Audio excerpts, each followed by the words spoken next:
The next podcast is about the Data Protection Act, which is a piece of legislation. It's defined as an act of UK Parliament defining the ways in which information about living people can be legally used and handled. The main intent is to protect individuals against the misuse and abuse of information about them. So this is law. Every company, every organisation, anyone who has data about somebody else must comply with this. So why does it matter?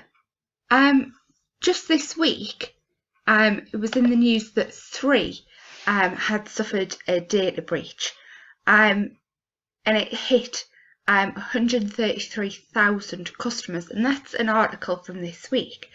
There is pretty much an article about this on the news every single day, if not, a couple.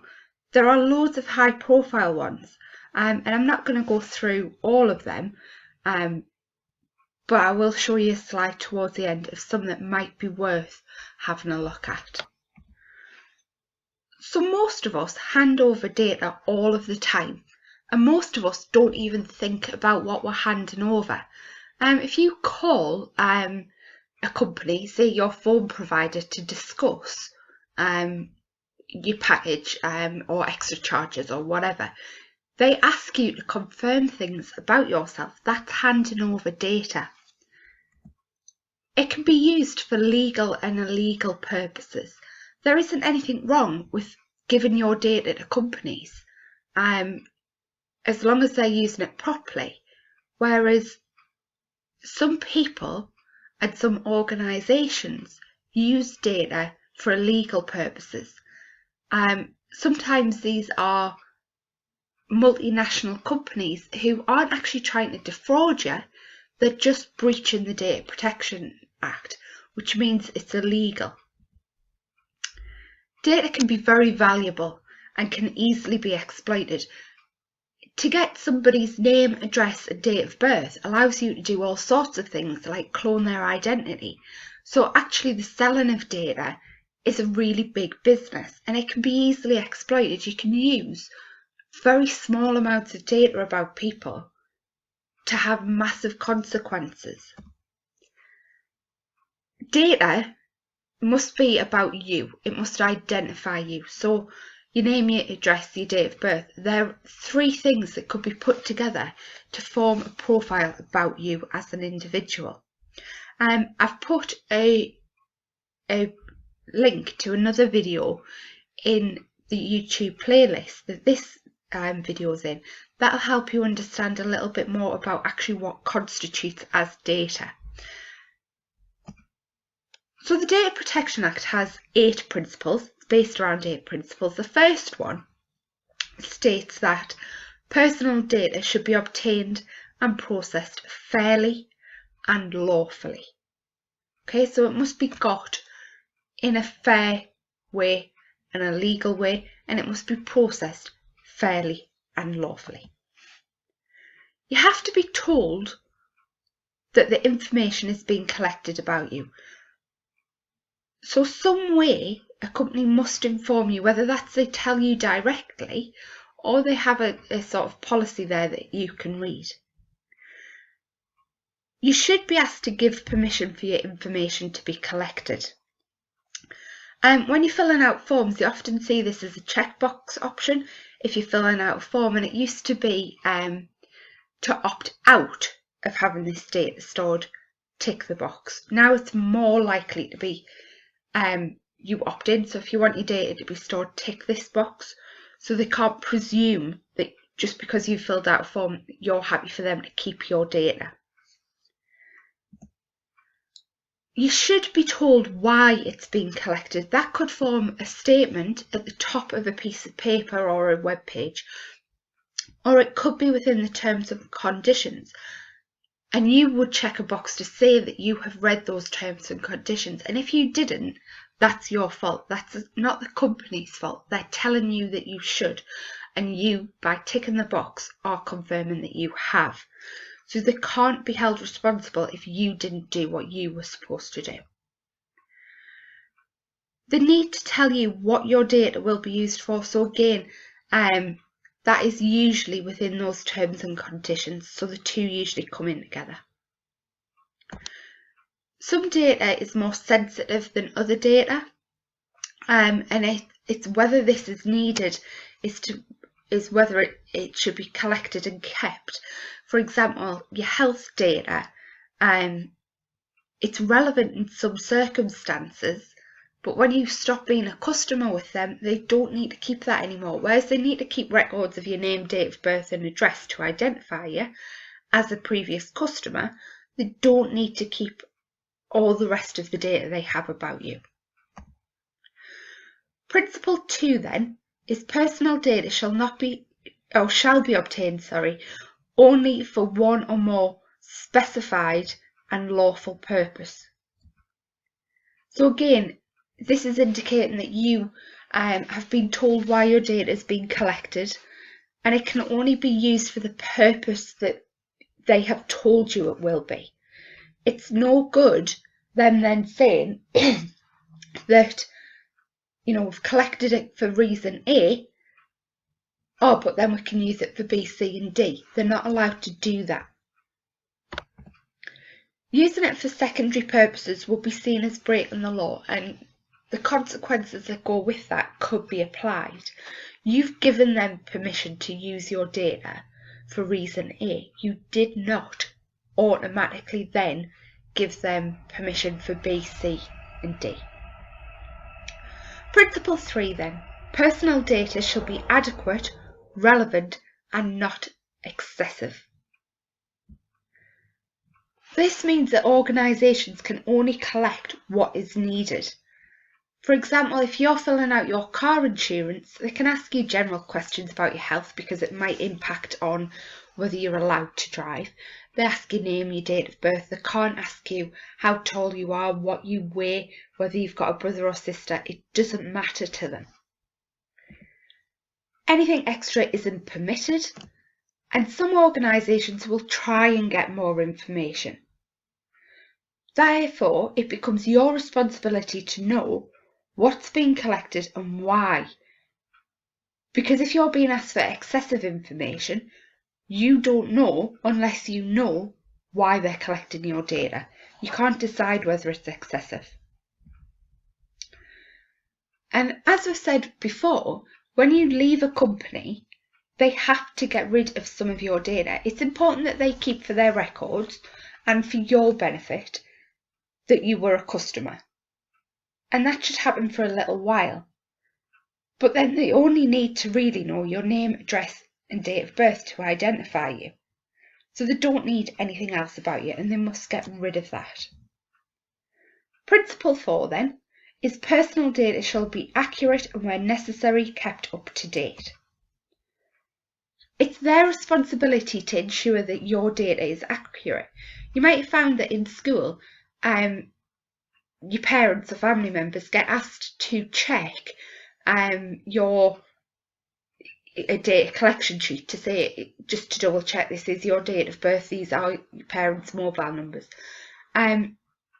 It's important from a safety standpoint, but it's also because legally that data needs to be accurate. They have to maintain records and should regularly check them with you. And if change is needed, it must be made immediately. So for example, if somebody contacts a company and says their address has changed, their system must be updated immediately. That's so that correspondence can go to the new address, the right address, but it's also because that's a legal requirement. Principle 5 is that data should not be kept for longer than necessary. It's got to be a reasonable amount of time. If you leave a company, it's not possible for them to say, right, we'll get rid of all your data, because they need to know. If it isn't needed, it should be deleted. And that could be that partial records are deleted.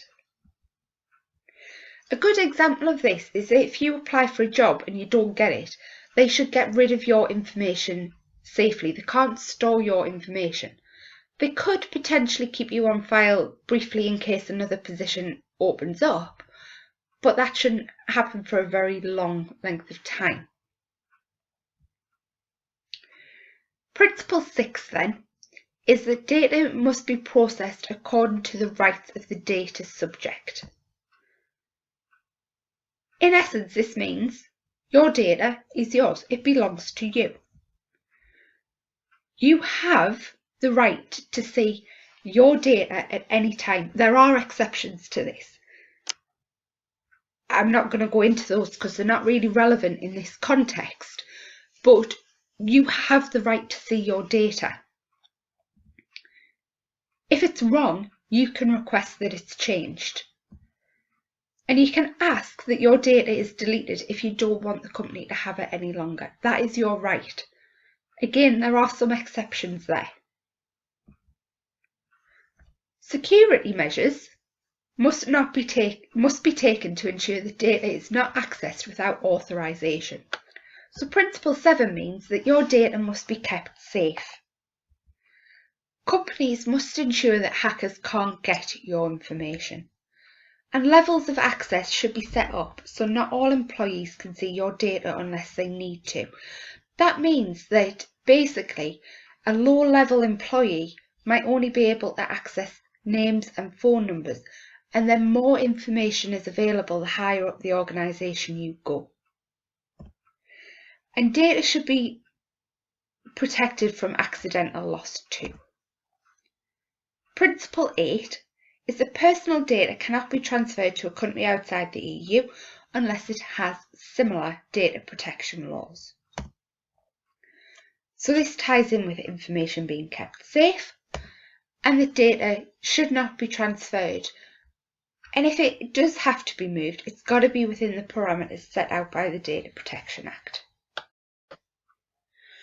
So what steps must you take when you're collecting data?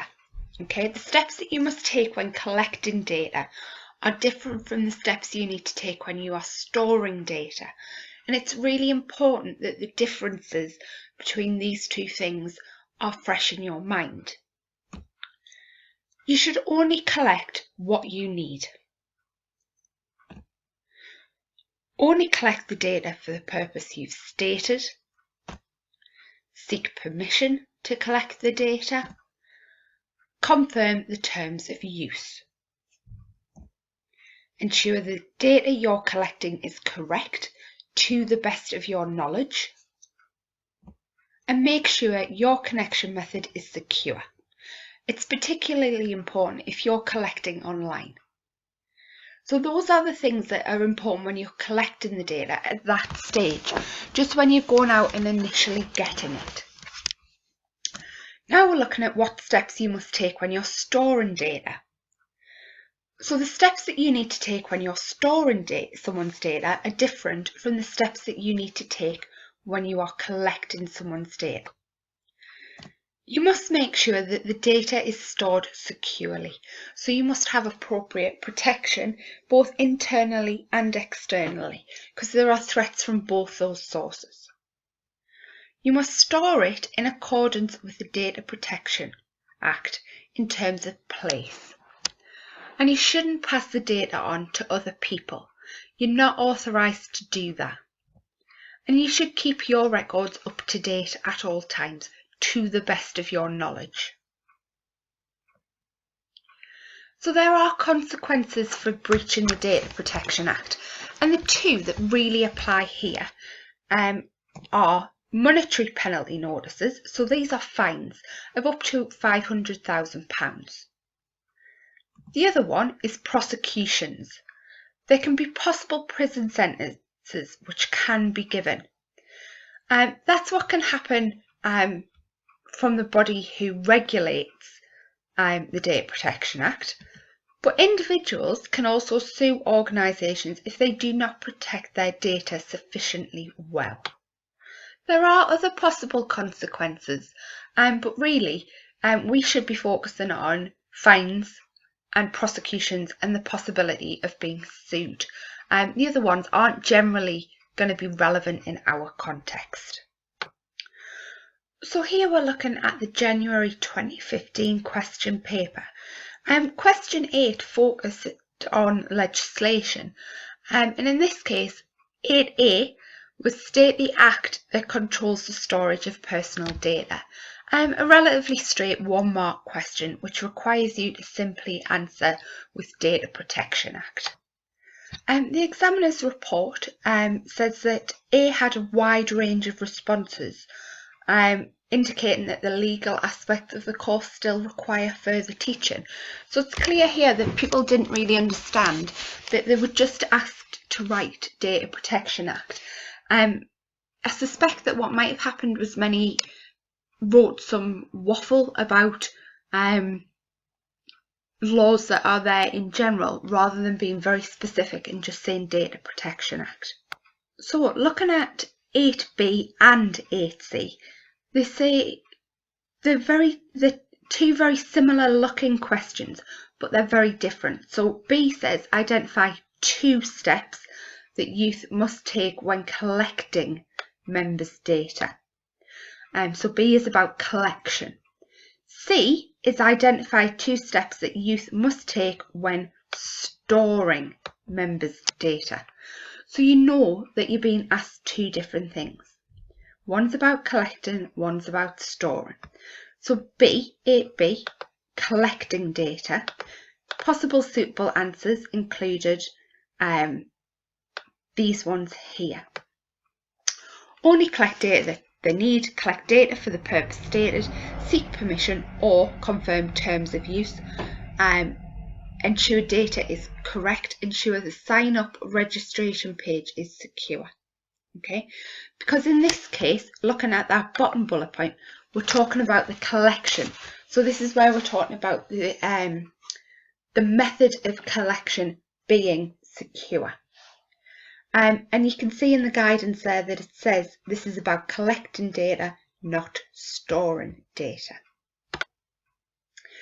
So the examiner's report for 8B says this question was about what the organisation was required to do under the Data Protection Act when collecting data. It says a large number of candidates answered about storing data, not collecting it. So you can see that most people had problems distinguishing between the two, and that could be just general exam technique, not actually understanding what you've been asked or reading what you've been asked. So quickly recapping 8C, it says identify 2 steps that youth could take when storing members' data. And you can see here it says to from ensuring data is stored securely, store data in a place that complies with the Data Protection Act, not passing the data on to other companies, organisations or individuals, and that it is up to date. And you can see here that it says this is about storing, not collecting data in the guidance, and it says that backing up is not a requirement. You'll notice that I haven't talked about backing up data. That's seen as good practice. It isn't something that you have to do under the laws of the Data Protection Act. Whether that is right or wrong, it isn't currently a legal requirement. So the examiner's report for the Data Protection Act says that this question was about the organisation, what the organisation was required to do under the Data Protection Act when storing data. And then it just sort of reiterates the guidance that's in the mark scheme. If people were struggling with this, I suspect it's because they didn't know the difference between storing and organising data and collecting data. It's important that you read the question and you make sure that you've understood exactly what it is that you're supposed to be doing. The final part of this question was to identify the possible implications for youth if it fails to keep the data secure, and it's worth 1 mark. The guidance says that they could be sued, could be prosecuted, may have to pay a fine. But the guidance says don't accept closure of the organisation. Most people seem to answer this well according to the examiner's report. However, marks were lost for not considering the context of the question. This goes back to the guidance given. To say that the organisation will be forced to shut is probably a little far-fetched at this stage. So it's more appropriate to say that they would be sued or fined or face some sort of prosecution. I found just a brief few examples from the news. Like I said at the beginning, there are loads and loads of cases of this over time. Just do a simple Google will find you examples of lost data, unsecured data, laptops being left on trains with people's data, those kinds of things. But here are some examples. The top one is a list of various different ones. There's a pensioner who got lost basically because of overzealousness with the Data Protection Act. The NHS Single Central Record, which was a computer system designed to hold everybody's data. Sony being hacked. This is from 2016. Obviously, they had some very high-profile hacks a good few years ago now, which is why I wrote again. There will be several articles on this, and it's quite a good one because you can often find a continuation of the process, what initially happened and what were the consequences. And then there's a summary there from the BBC News. Some of the sources of information that I've used are here. There's loads of stuff on YouTube. Just be aware though that some of it gets a little bit legal and a little bit confusing. BBC Bite Size also has some good stuff there, really appropriate resources because they're for you. Try and stay away from Wikipedia in this situation because there's a lot of very complex information on there.